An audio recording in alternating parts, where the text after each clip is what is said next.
swear and curse and Now you cannot swear anymore. scream and yell at everyone. All right, we're on live. We're on YouTube and Facebook and X. The YouTubes? Yep, the YouTubes. It's funny.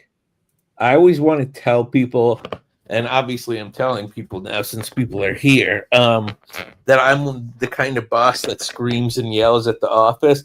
Except I'm not screaming and yelling at anyone. I'm just very loud and obnoxious. No, I wouldn't say obnoxious, but yes, you are very loud. Yes, I'm like, "Bah!" And at our agency meeting, I saw when I was like all kvetching and like I have to go. Kelly was like, and I was like, yeah, I know. It's been a Although, week. to be fair, she also has a puppy, so that it may have related to that. True. Okay, I'll say it was the puppy. That'll make me feel better. What's up, Team Tobias? It's July 30th, 7 p.m. Our monthly live AMA. I'm here with Jackie Lipton and Rose, who can obviously introduce themselves. I don't want to what is it when men like they spread their legs and take up all the space? That's man spreading. Man spreading. Okay. Yes. I don't want to man spread, which I personally, when I see people doing it, I'm like, close your legs, man. No, like, what are you doing? Like, people have done that to me, and I'm just like, move your legs, man. Close your legs. Okay, so we have questions. We do. I'll pull one out. Is everyone here? There's some people here, so are we not seeing the chats? What's going on? I don't know. I don't see any chatting. Oh yeah, no, I can see. There we are. There's my Jakey. Hi, Jake. Love you, Jake. Hey, I hope you're feeling better. Jake friended me on Facebook, and I was super excited and nervous to accept. I don't know why. You should be. I was very special honored. thing. It was. I felt very special. You should. I felt giddy and nervous to accept, but I did it. I stood my ground and I did it. Oh wow, there's a lot of. Okay, Maisie asks, "Hi, I was wondering if you could talk about what agents like to see on authors' websites. I've noticed a lot of query submissions have a spot for a website link, and I'd love to know what you're looking for. I'd like to see that you don't have an agent. That's." I mean, that's fair. Because then I can be like, hey, you got an agent? But I always tell my authors to put me, their publicist, and who's the third person? Marketer? The market people? Publisher. Yeah. Me, the publicist, and maybe the subrights people like Steffi, or if the publisher has one. I should look up Johnny Compton because I know I told Johnny Compton to have all three. So, but this may be more a question for people who have not been agented. Correct. I think that's what this is for people who then I'm going to close my mouth and they have a website. Go ahead, Jackie. This is Anne's your expertise. I'm going to be quiet. Jackie. Who? Oh. I actually don't know if I have that in my query link. I mean, I'm agnostic on the having a website or the not having a website. I mean, as a copyright lawyer, I tend not to like it when people have, the first 3 chapters of their manuscript on their website, because that can interfere with first publication rights in a contract. And I know lots of authors get that advice, like, put some of your work up there so people can read it. And it's like, yeah, I'd rather see if you have a short story published or something. But I think people worry too much. I mean, I've signed people who don't have websites at all. You don't really need one until you have a book coming out. So what do you think, Anne? Sure. So if you are an unpublished author and you have a website, I guess I like to use them to get to know you. I want to know about you. I want to know like what you like to do when you're not writing. I want to see links to your socials. Those kinds of things. I'm just kind of interested in what you're doing. Maybe, you can put little blurbs about your, like some of the upcoming projects you've done or what you're working on or whatever. So is there really no right or wrong formality wise? There's just kind of curious, to know about who you are. And Jessica is going to springboard off this question. And is there anything that we shouldn't put on our website? And let's see, are there things you shouldn't put on your website if you are looking for an agent? We don't currently have anything published. So some things to not put. Lane, you have an opinion. I do, and I don't know if it's a hot take or not.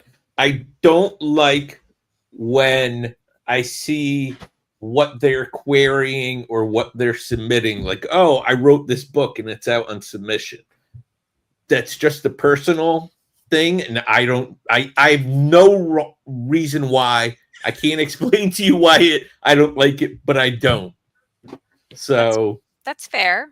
I have no problem with it. So it doesn't bother me at all. Actually, I think it's kind of useful sometimes because the query sometimes is a little different from what they're putting on their website. And sometimes I'm a visual girl. Sometimes there's little mood boards and stuff. And I'm like, ooh, so it gets me a little bit more excited about a project sometimes. So sorry, Lane. Did he freeze? Did I freeze? He must have frozen. Frozen. Okay. Well, we're just going to keep on rolling. Okay. All right. So Charles, I'm so sorry, asks, how about if we are originally self-published? If you're meaning for the website, yeah, absolutely. Put that on the website. Put your links to your books of your previously published work up there. Maybe put some reviews up there from previously published. Say that 10 times fast, work.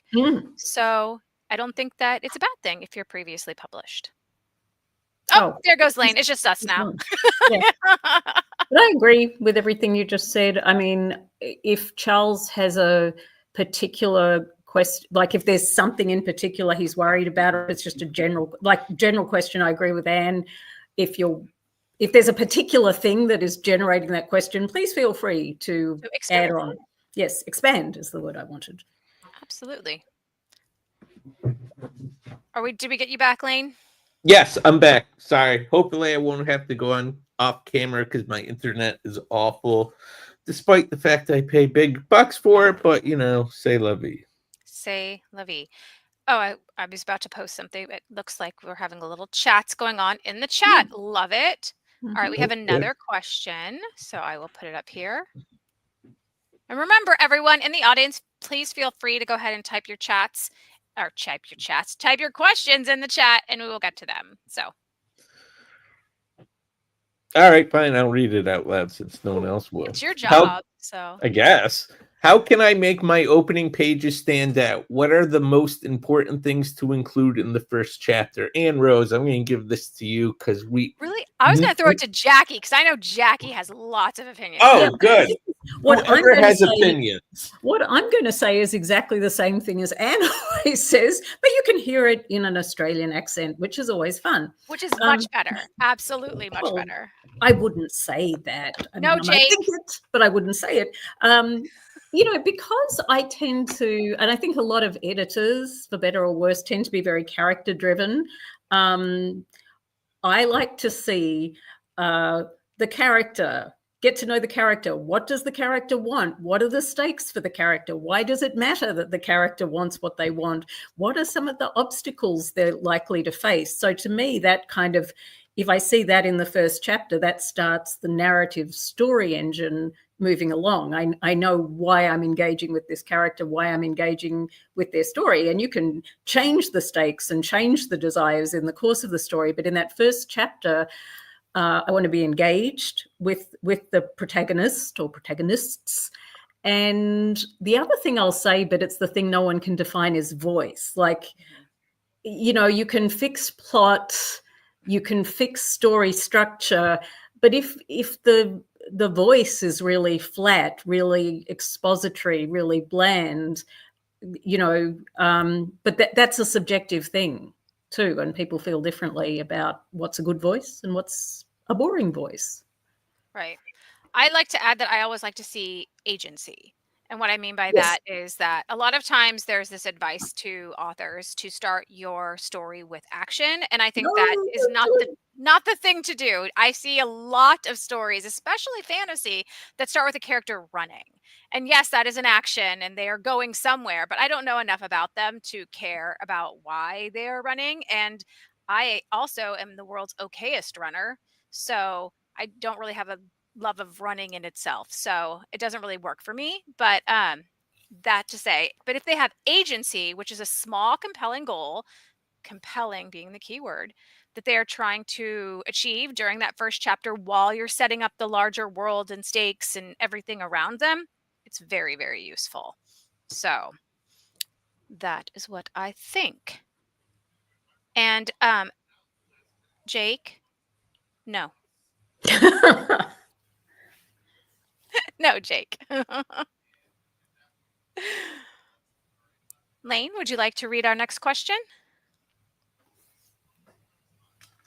Nope, we lost him. We Nope, lost sorry, Lane. I'm here. How common often do agents approach authors rather than the other way around? What does it take? I've done it more often lately, as in I've approached maybe like 2, 3 people in the last year, 3, 4, 20. I don't know. But I mean, I think I don't know. Jackie, you roll with this one. I mean, I do it more for nonfiction. So I do it more because I do a lot of nonfiction. Lane does as well. And if someone has a particular expertise or a particular platform in an area that I'm interested in, I'm thinking, wow, it'd be really cool to have a sort of book for normal humans about this topic. That tends to be when I do it. I can't think that I've ever sort of I mean, because if you're reaching out to a fiction person because you love their work, chances are they're already published and they already have an agent. And we don't poach, we don't go after other people's clients. So I guess if I heard that someone whose work I liked was looking for an agent, I might reach out, but it wouldn't tend to be like a debut author because I don't know how I would know to look for them. See, that's the difference in I think probably horror, because I read a lot of short stories, and I have 2 clients that I reached out to about because of short stories. Danye Coles, I said, I love this short story. Are you working on a book? She said, yes, here it is. And Jamie Flanagan, whose short story I read and broke my soul and gave me a second midlife crisis, I reached out to, and we sold their book based on that short story. But I think those are like the 2 only examples of fiction that I've successfully reached out to, or I don't know. Another situation might be with an illustrator. So I have Yeah. done this I've done that with myself, illustrators, yes. is I've reached out based on portfolios that I've seen on their website. And so that's another way. But I have not reached out to a fiction editor or fiction author, just cold turkey. But I have nonfiction and also an illustrator. So What is the percentage of clients have each of you have taken on that their MS didn't end up moving past being on sub? Oh, that's a really tricky question, because which MS? I mean, the one we signed it's them on, Yeah. probably. Yeah. yeah, a lot of books, manuscripts don't sell, and it takes an author a couple manuscripts to maybe sell. Maybe it's a short story that you sell. It really depends. I think in this industry there is no rhyme or reason, and it's all random and luck. Yeah, I've had a client where I signed them on a project and then they decided before we went on sub with that project that they really wanted to go on sub with a different project first.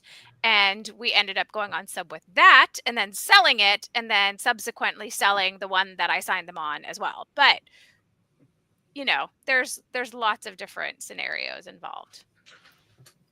Yeah, I think I always do this to Jessica, and I'm sorry, but I think I would rephrase the question, because I don't think that's the question. The point is that once you're out on sub with something, you should always be working on the next thing anyway. So, I mean, I can't speak for every agent, but I'm certainly having that conversation, looking to the next thing, because the first thing that you go out with doesn't always sell. And I think that's a sort of a red flag with if a client is too invested in one project, and if it doesn't sell, their life is over, because we like to represent people, for the body of their work.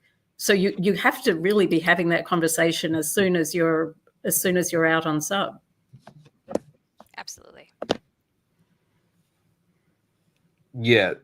What I might be making up these statistics, but isn't it like 5% of people can get an agent and 1% of projects sell? Something like that.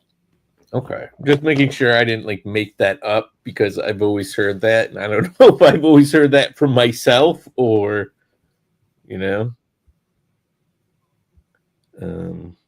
okay, next question. It's up there for you, Lane. Oh, you passed it. No, go back. I did. Where am I going? Stop touching things. You have to stop touching things, okay? I have a question for Anne, if it's not too specific.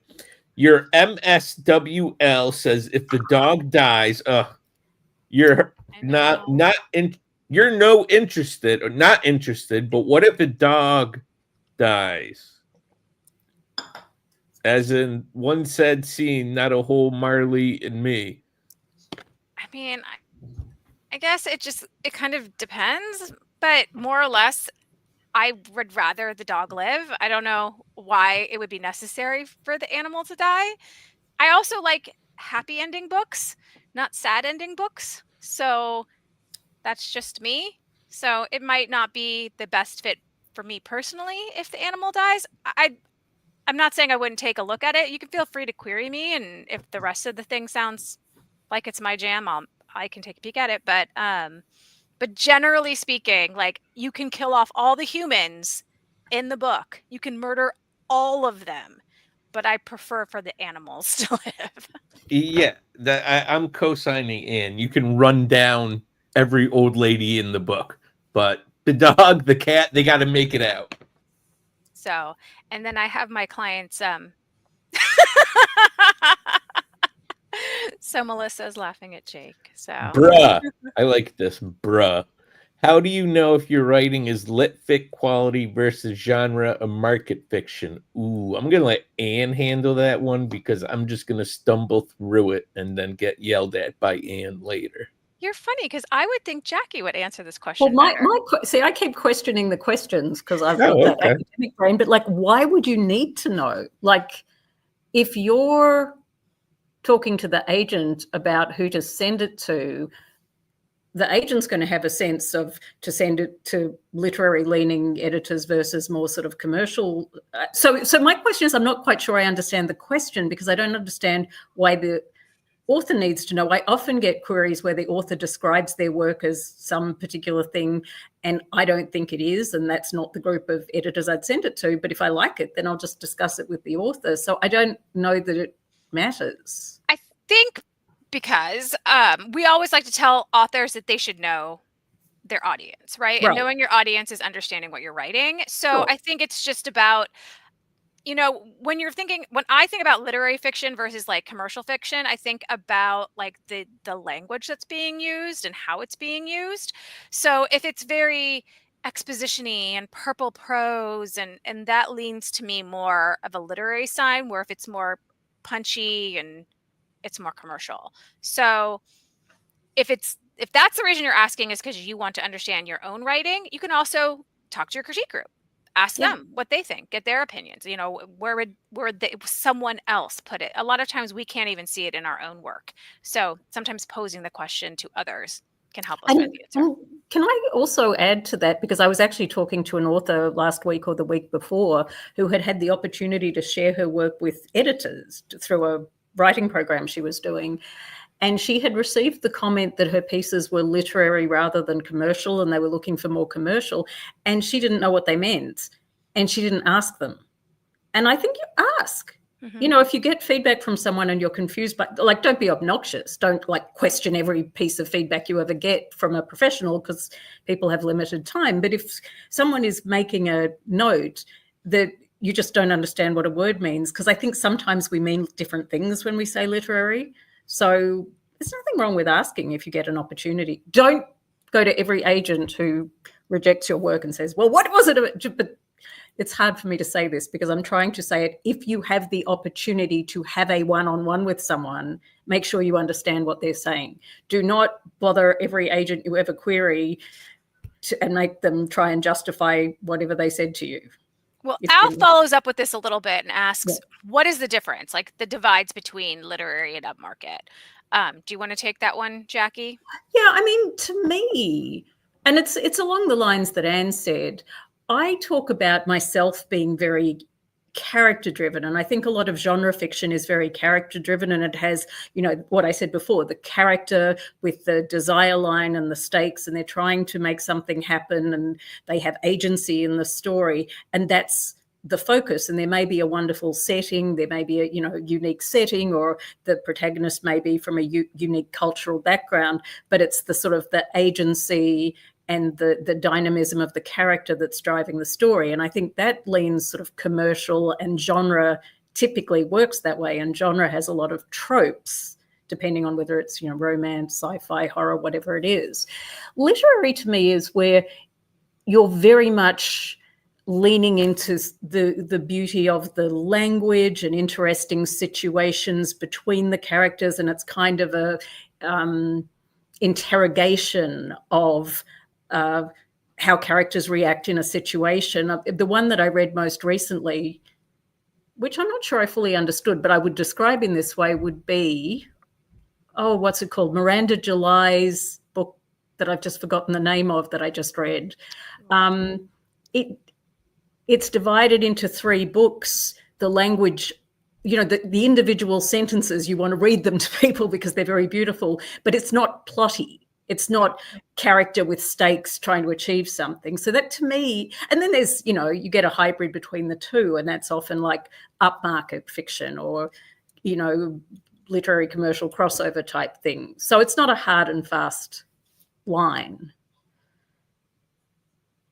I'm going to ask this question because it's for Lane. Lane, where are you reading these short stories? I would like to know places to submit some. I like to read Nightmare Magazine. Shout out to Wendy N. Wagner, the editor over there, who is a client. She just had a book come out, Girl in the Creek. Go buy it. Let's see, Danye's I read in Black Girl Magic. It was something that came out. Cemetery Dance, The Dark. If you look at the Horror Writers Association website, they have a list of pro-paying markets. It doesn't, I mean, I'm not telling you have to do pro, semi-pro, whatever, but those are the kind of stuff I like to read. So yes, that's my answer. And there's a lot of those mystery magazines too, like the Ellery Queen and the Hitchcock and stuff like that, if you are into the mystery side of things. Yes, I love Ellery Queen. I just love that name. Here's a question for Jackie, because it is a legal question. What are some pros and cons of using your legal name versus a pen name? I've also wondered how authors with pen names receive payments that aren't written in their legal names. Oh, I'd love to say, no, you just don't get paid. If you write under your pen name, they just don't pay you. As the attorney on this panel, I'm telling you that you always sign all contracts in your legal name. So you're paid for all the contracts you sign. It's always in your legal name, but you can put legal name, writing as blah, blah, blah, pen name. So the pen name really is just like a trademark or a brand that you put on the product itself, on the book itself. It doesn't impact at all your payments or your contracts or anything like that. In terms of the pros and cons of having a pen name, you know, people do it for all sorts of different reasons. I wrote under a pen name years ago because I'm also a legal academic, and I didn't want my law students necessarily finding dark romance stories that I was writing under a pen name years ago. I don't do that anymore, but some people do have several pen names because they write in different genres. I have a couple of clients who do that. Many authors do that. So there's lots of reasons you might do it. There's no downside. But yeah, your all legal stuff is your legal name, however you choose to present the out-facing part to the world. Lane, another one for you. What would a zombie horror have to do differently in order to wow you?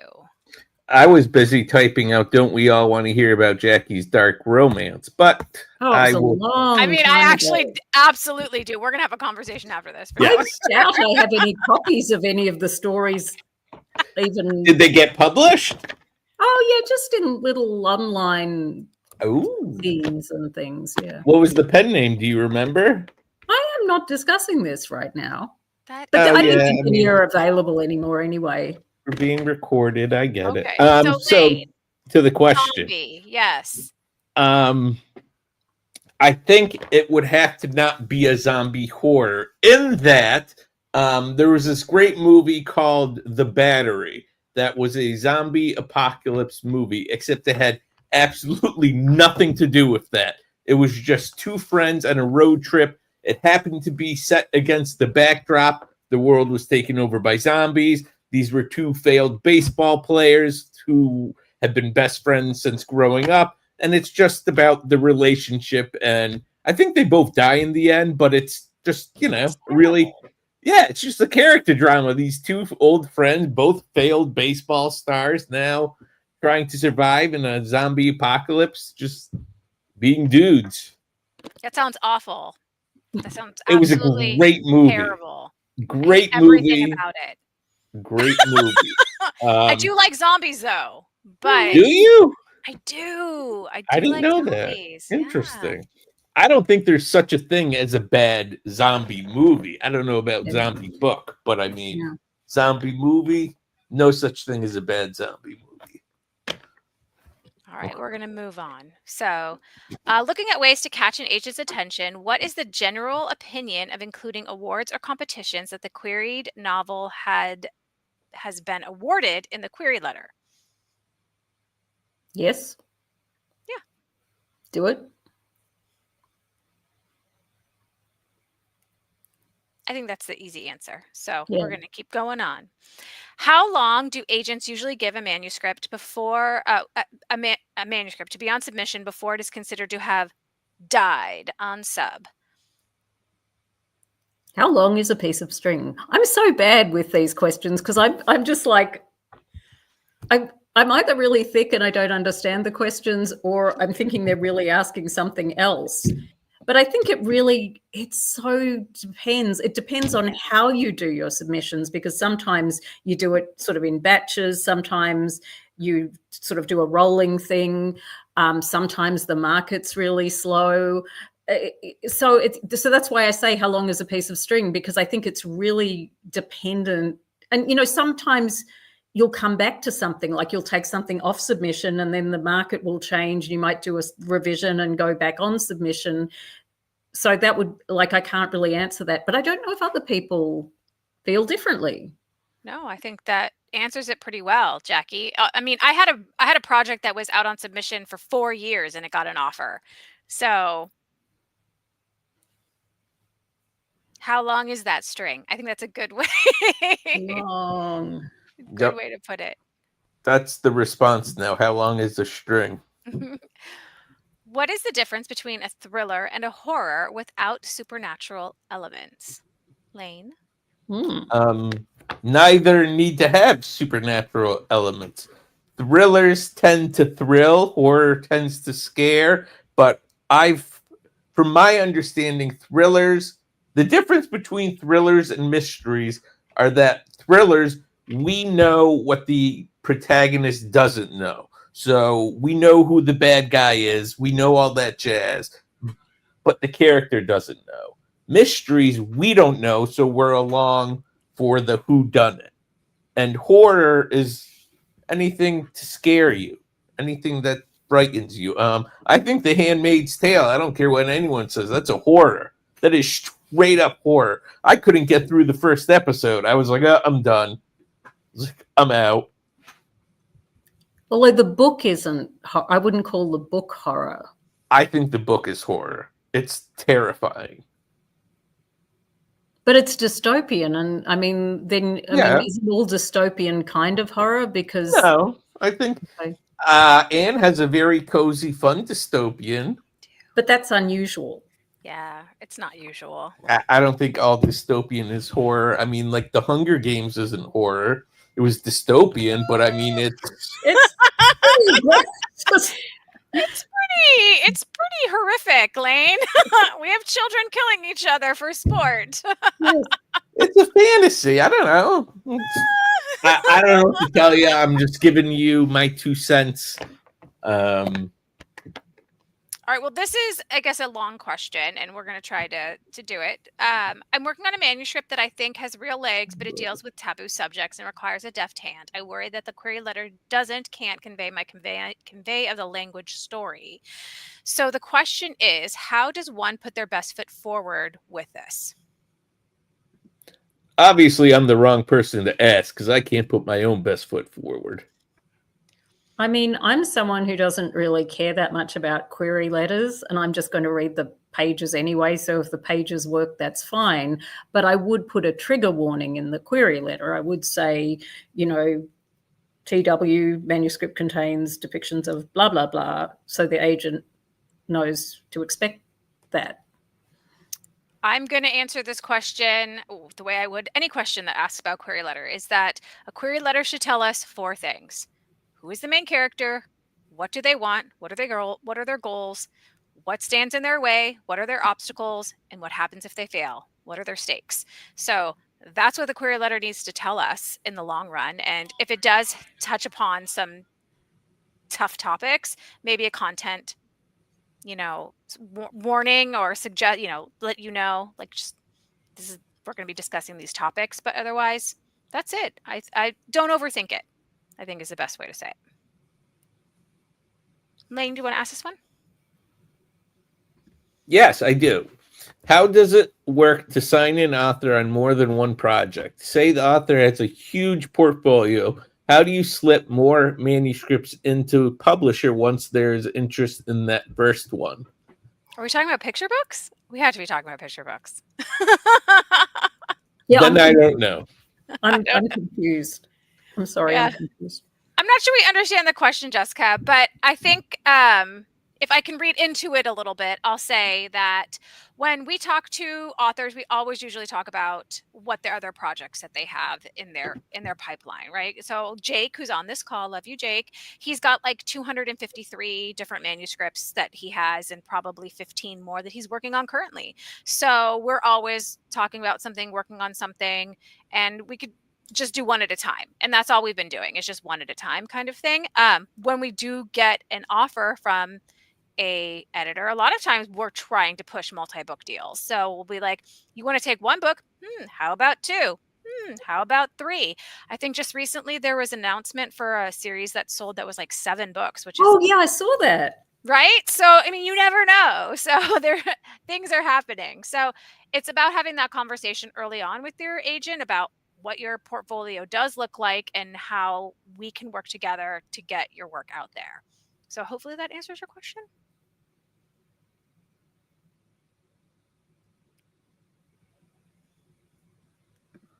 Is there etiquette to querying the same manuscript more than one agent within the same agency, assuming the agents don't pass the MS among themselves? Jackie? Follow the stated agency guidelines on the website. Most agencies will have a one at a time policy, so you don't simultaneously submit to 2 agents at the same agency. Many agencies are fine with you submitting to someone else once someone has passed. Some are not. So read the guidelines on the agency website. I'll add that if it is an agency that says that you can submit to multiple agents at the same time, it would probably be just a kind courtesy to be like, So Bob, I just wanted to also let you know that Susie at your agency is also considering this manuscript at this time. So, but like Jackie said, make sure you're following submission guidelines. Any advice for someone looking to switch careers and break into publishing, editorial, or literary agenting? BA in English, secondary ed, and MA in English. This is not a entry-level job, and degrees don't equal experience. I say that as someone who does not have a degree in this field, but I think Jackie or Anne, or maybe I'm sure I Natasha do. I have lots of degrees, so I probably have one in this field.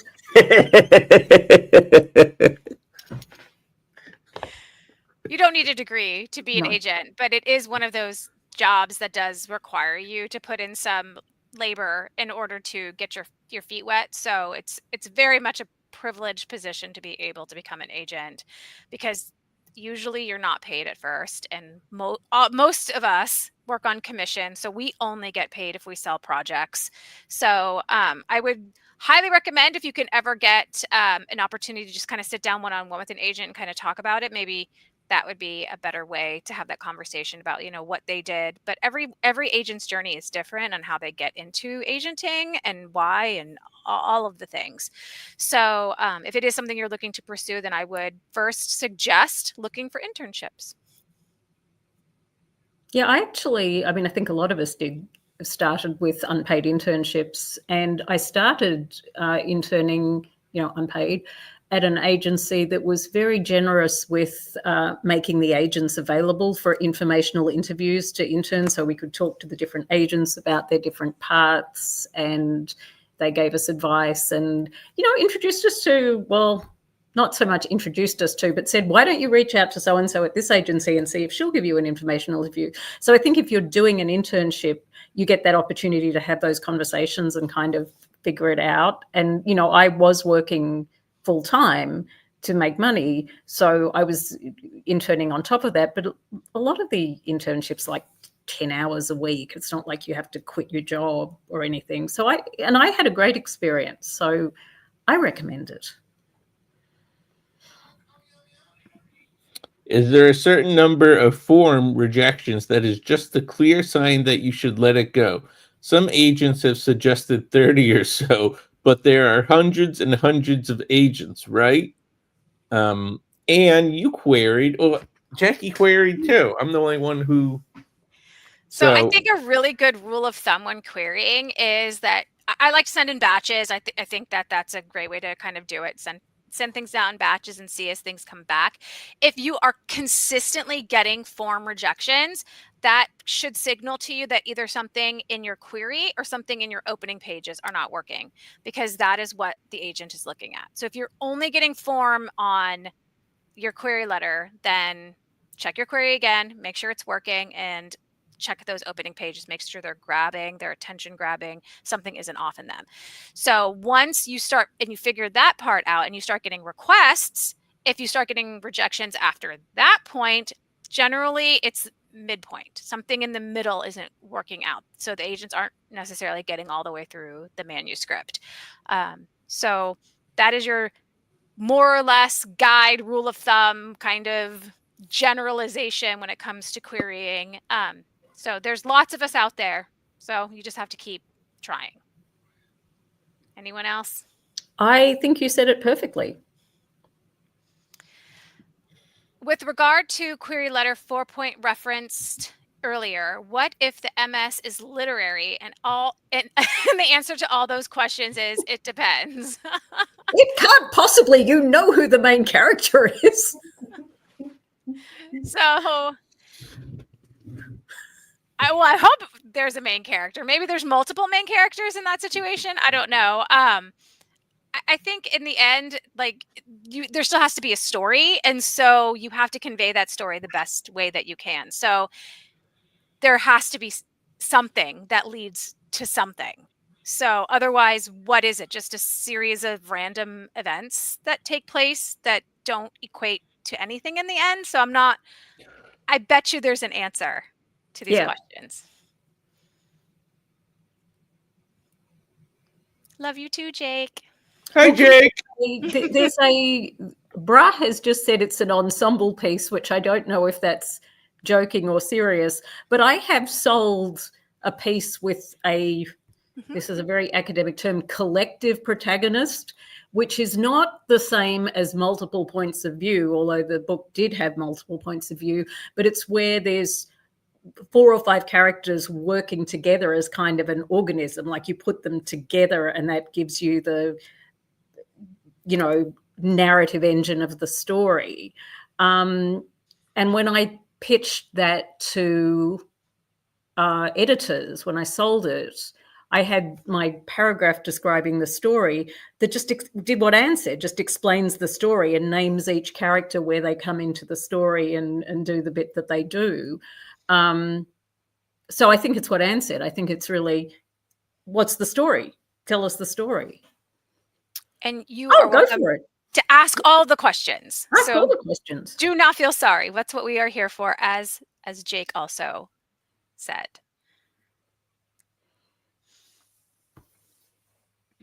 I've heard lately that publishing has slowed down even more amongst an uncertain future political climate. Is that true? And if so, how has it affected wanting to take on new authors at the same rate? Good God, yes. It's brutal out there. I feel like a broken record because I always tell my clients, it's slow. But now I'm like, it's really slow.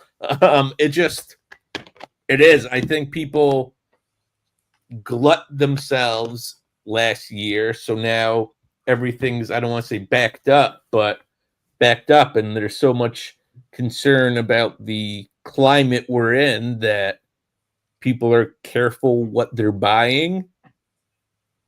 And a lot of the editors are being let go. I mean, that's the other thing, that there's less people to sell to, because there were a big round of layoffs a couple of years ago after the PRH S&S merger didn't happen and PRH reorganized, and that there were big layoffs then, and now there's a whole lot more layoffs. So those people weren't rehired, and then more people have been let go.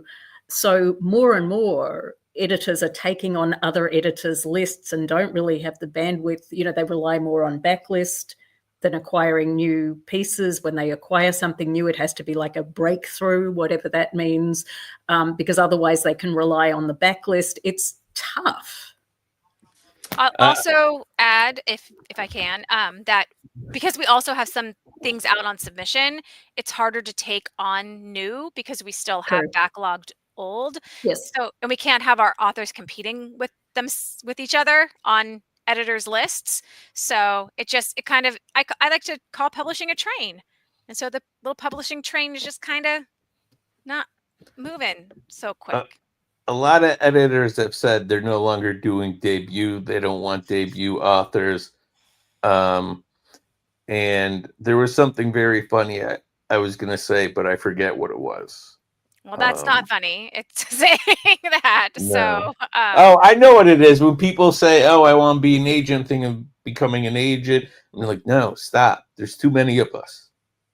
Get out of here." When editors are like, "Oh, I'm thinking of going into agenting," I'm like, "No, just buy my book."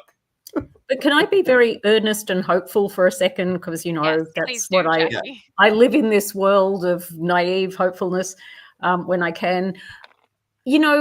One thing I think people don't realize, and you've probably heard it before, is that publishing, if you're doing it seriously, is a marathon, not a sprint. And I often see these times as being a bit of a gift to writers, because a lot of the questions you're asking are things like, how do we stand out to agents? How do we make them?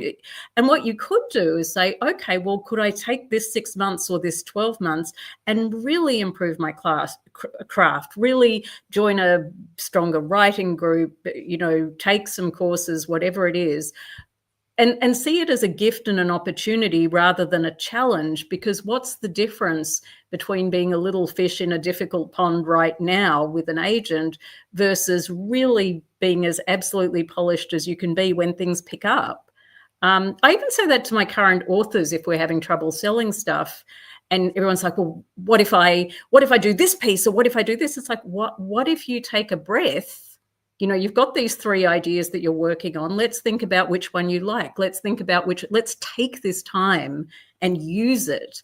And that is something you're in control of. You're not in control of the economy. You're not in control of, you know, how many books people are buying, but you are in control of how you choose to spend your time and your energy and your anxiety. So that is one suggestion. Also, I want to point out, like Lane did mention that we've heard editors be like, yeah, we're not really taking on debuts right now, which I admit I have heard myself, but that doesn't mean that agents aren't taking on debuts. And that Right. doesn't mean that agents aren't still trying and fighting for our debuts. Yeah. So don't let that discourage you either.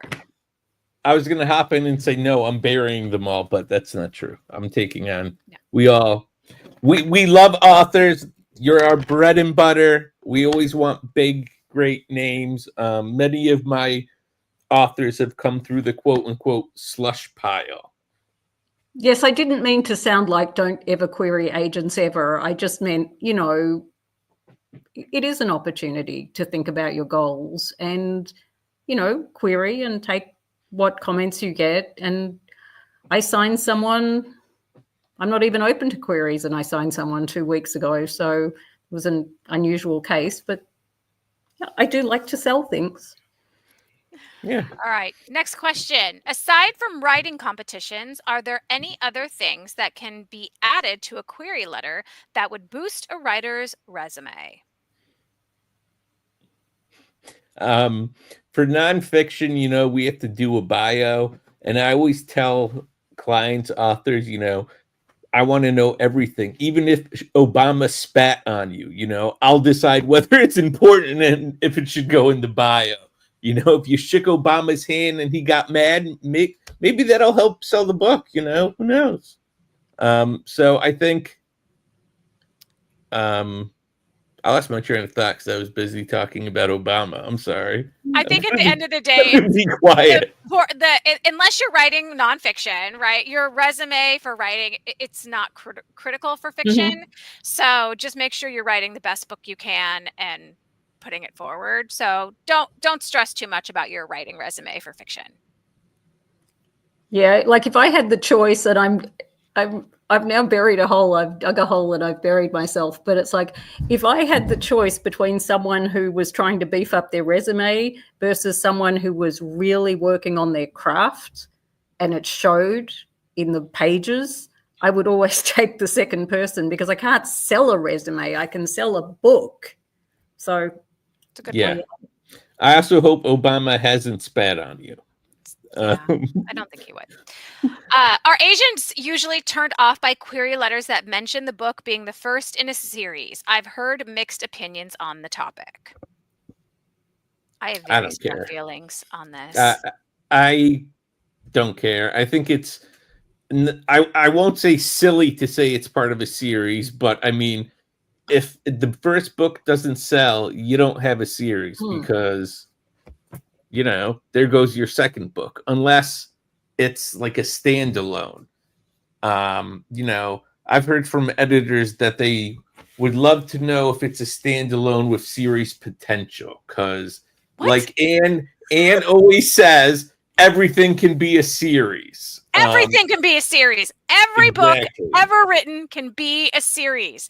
That is my personal opinion. To Kill a Mockingbird. They all could be a series. Spin-offs. There's a sequel. Thank you. There is a sequel to that. Spin-offs, prequels, sequels, anything. It can be a series. So really, I think it actually does you a disservice if you start your, I think, and again, my opinion, if you go into it like, this is the first book in a 5-book series, you're telling me as the agent, I don't need you to sell 1 book.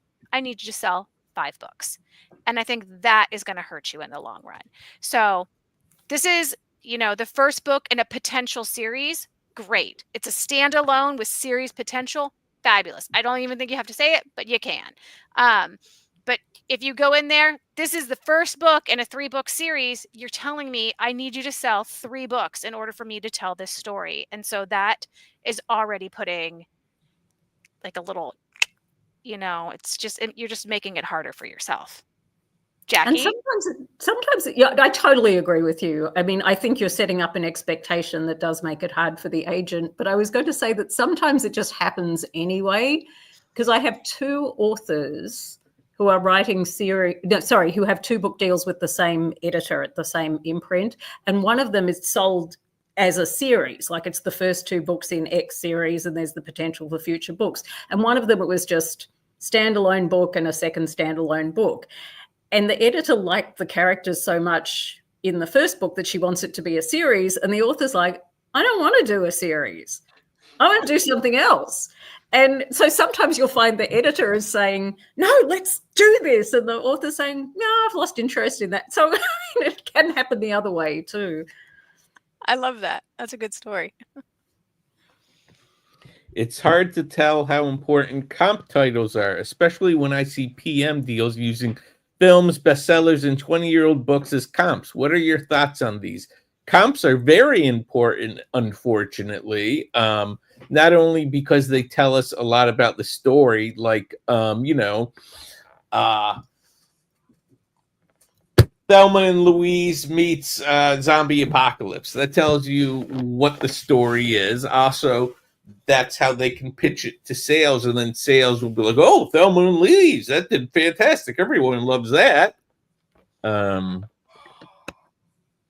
Yeah, I think there's kind of, I think Remy, you may have heard two different things, because comp titles are used for different reasons. And I see where you see the older ones, it's kind of like Lane is saying, where you're trying to identify in a sort of high concept way, this book is this meets this. And it tells you in one sentence exactly what reading experience you're about to have. That's kind of the pitchy type of comp title. But there's the other way of using comp titles, which is where you're sort of showing your market and where where the book sits. So, often and I think that's where you hear people say use contemporary titles from the last 3 years or so, because what you're doing there is you're saying, well, this book would sit nicely on the shelf beside this, and this recent title that did well. So I know people use comp titles in different ways for different things, but I don't think you'll find people comping their book to a 20-year-old thing saying, here's what it sits next to on the shelf. I think that's for the purposes Lane is talking about. That's not the know your market. That's more the here's a shorthand way of describing my book. Does that kind of make sense? Mm-hmm. And you want to be careful with comps, because we get a lot of queries saying my book will sell as much as the Bible or Harry Potter. Those aren't comps you want to be shooting for. That's not what comps are.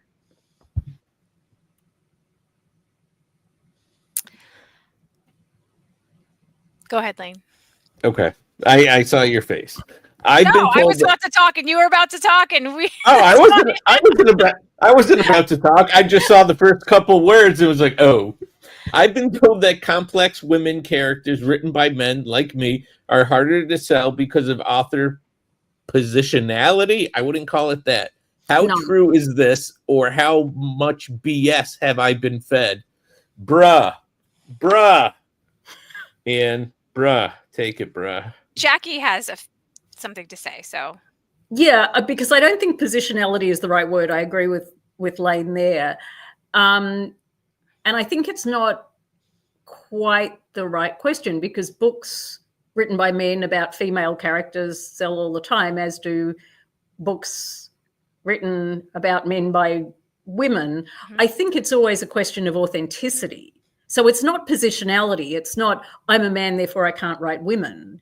It's, if I'm not a woman and I'm writing about a complex woman, do I know enough about the kind of character I'm writing? Do I authentically understand the character I've created? Will it read in an authentic way? So to me, it's more a character development question than an identity of the author question, because men write complicated women all the time. It's just if they don't do it well, people are like, well, this sounds like I don't know. That's why I think positionality is a problem, because you're not talking about your identity. You're talking about how are you creating your character. Is that fair enough to say, do we think? Yeah, I think that's a good way Yes. talk about that. How important to an agent is having an author with a strong social media following? Not at all, I don't think, unless you have like 40 million followers. If you have 40 million followers, that's beneficial, but Yeah. if you don't, that's okay too. I mean, I think I have clients who don't even have social media. I do too. How do you feel about agents offering paid services like live pitches, 10-page reviews, query reviews? I've seen that. I have seen as a normal side hustle or a money grab. Is it pay to play world? I have so much to say about this. Someone else should say something because I'll just go off for half an hour. Okay, so as someone, I actually do have paid editorial services available on my author website. I do, but I make it very clear that if you pay me for any editorial services, I cannot even look at it for consideration as an agent. So there should be very ethical guidelines driving those services, and I would say that most agents who do offer these services on the side as, yes, a side hustle, because we don't get paid unless we sell the project. So that's how I see it. So a lot of us will just be like, well, we can't look at it. A lot of times though, we will say, if we think it's good, oh, you should try sending this to so-and-so at this agency or so-and-so, because we do talk to each other. We do kind of know each other, even across agencies. So, there's always that, but that's not always guaranteed either, though, just so you know.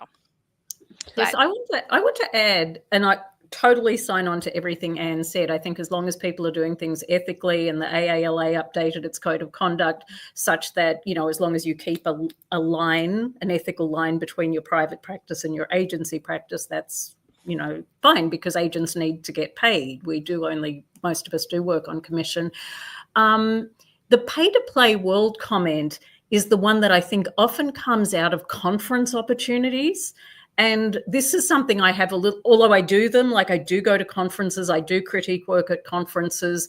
I'm doing that as a sort of a consultant and a teacher. And there often is a submission opportunity attached to some of those conferences. But the way we sign the memorandum with the conference organizers is as someone who is presenting a service to the organization for their members, not as someone who's going there to desperately look for clients. And I think it gets sold to authors sometimes as, pay $50, pay $100, and you get access to this agent.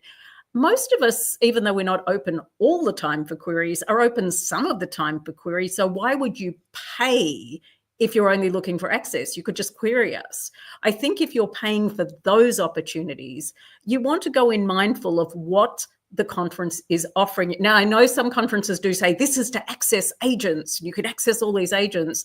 And yeah, fine if you want to pay to do that, but that's not a guarantee that the agent is actively, desperately wanting to sign 100 people. And I think there's a lot of miscommunication about that. And I think if you are going to pay money, and I don't think there's anything wrong with paying money to meet agents at conferences. I go to conferences, people pay money to those conferences to sit down with me. But I hope I'm doing more than just handing you a business card so you can query me. I hope I'm giving you feedback on your work or your pitch or something that is worth your money, regardless of whether you get to query me. And that's where I have feelings, because I think often authors are given a message of, hey, this is how you get your agent. And sure, people do occasionally find an agent that way. I don't think I found like a couple of people at those things, but very few compared to my list as a whole. Right. And I think a majority of us just get ours through our query box, which, as Jackie mentioned, it's free to query. Free. Don't pay for it. I found one client through one of those pitch events, and that was a very special, unique situation. It wasn't just someone pitching me something. Do you see something like the Olympics drive sales up in genres like sports romance? No. I mean, sometimes it can. One, but it's not really events, I would say, but more like if one good hockey romance hits, like it has, then all the publishers are like, we need a hockey romance, which they mostly have, but whatever. What is the general feeling on queries from authors that are published with an independent press but are seeking representation on a new manuscript? Yeah. No, I'm Fine. kidding. Fine. It It's is fine. No one cares. Like, do novella authors tend to have an agent, or they query straight to publisher, usually small press, I imagine? Most agents don't take novellas, but I think that's actually kind of start to change. I've sold a novella that got developed into a novel. And because of the paper shortage, publishers started doing shorter novels because saving on paper. That's just my 2 cents. And that was 3-4 years ago. But I mean, I'm still selling novellas. I think it's mostly in the sci-fi, fantasy, horror field, because I don't think you see too many other traditionally published novellas. Yeah, I've tried to submit one. I didn't manage to sell it, and it was sci-fi. But it's a limited universe of editors. Yeah. So we're up on our hour. I didn't know if we wanted to keep. We have a couple questions in our page that we haven't gotten to either. So I didn't know if we wanted to keep going for a few more minutes. Sure, why not? Okay. Is that why novels are shorter now? I assumed it was shortening attention spans. Nope. Paper shortage. So it's pretty true that mostly economically motivated. Fuck if I know, man. These are the times. I think too that, if someone has a really successful novella, then it's sort of, then there's a sort of interest in it. So I mean, I don't read a heck of a lot of novellas, but if you wander around the library or Barnes and Noble or your indie bookstore and there's a really big novella that's come out, I think you'll see people submitting more of them for a while. But it does tend to be more in those speculative fiction spaces. I mean, isn't there a Stephen King one out at the moment that everyone's... I was going to say Stephen King, established authors tend to have a lot more novellas out there. Stephen King, Stephen Graham Jones, Johnny Compton, Haley Piper, Cynthia Palaio. Most of those happen to be my clients. I just read one of Haley's, actually. Oh, A Game in Yellow? No, before that. Before that. The Teenage Girls Can Be Demons? Nope. What about the agents and in the broken down hotel room, and there's this presence there's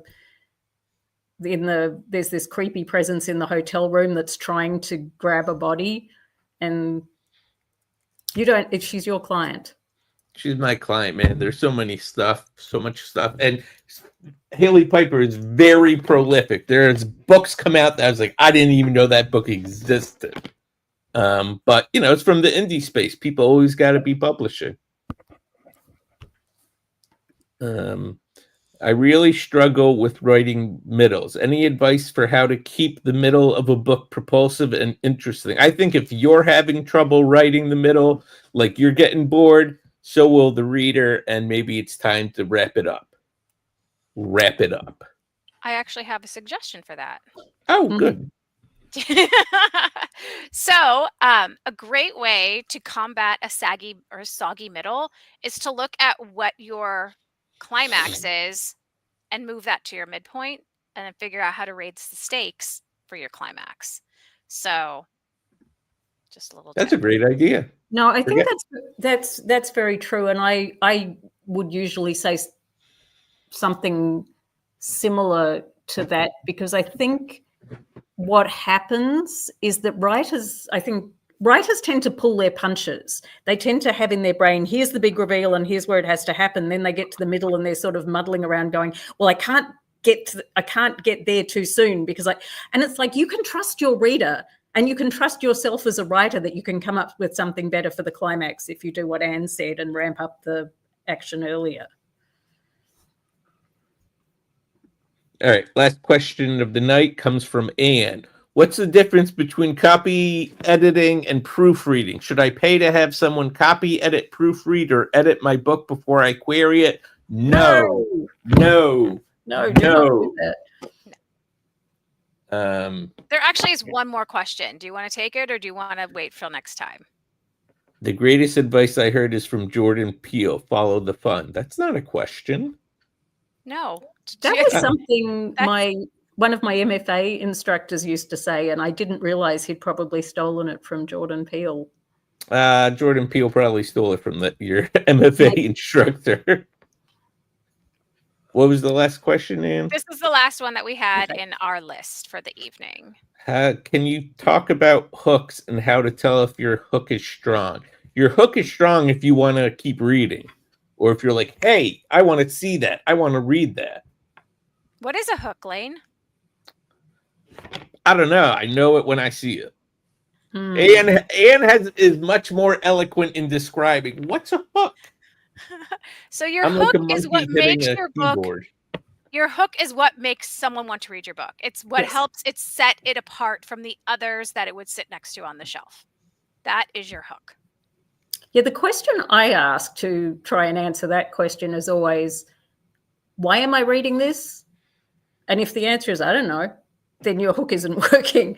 But if you present your opening page and it's like, oh my God, I've got to see what happens next, then your hook is working. Okie doke. That's funny, and that's what I was going to put up there. Thank you all for joining us on our monthly live AMA. We will be back at it again last Wednesday of August, 7 p.m. Eastern Standard Time. We'll post the link much earlier than we did this month. I always say that, so knock on wood. Any final thoughts, Jackie or Ann? Well, I'll probably be in Australia then, so I'll be tuning in from down under. From the future. From the future. It'll be the next morning. It'll be amazing. Yep.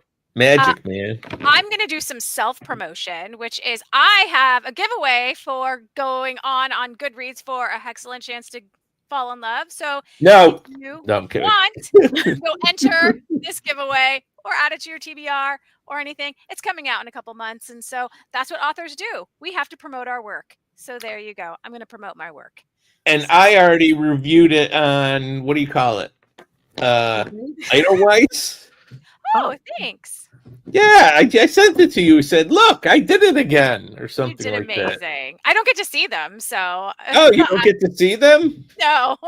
No, I'll have to screenshot it and send it your way. Well, I haven't read that one. I read the first one, but I haven't read the second one. Jackie, you're missing out. Weirdly could probably get you a copy, Jackie. Yeah, that would be good, actually, if because I'm going on a long plane trip, so I could do some reading. I'm pretty sure my people can call your people and we can make it happen. Thank you. Okay. Bye. Bye.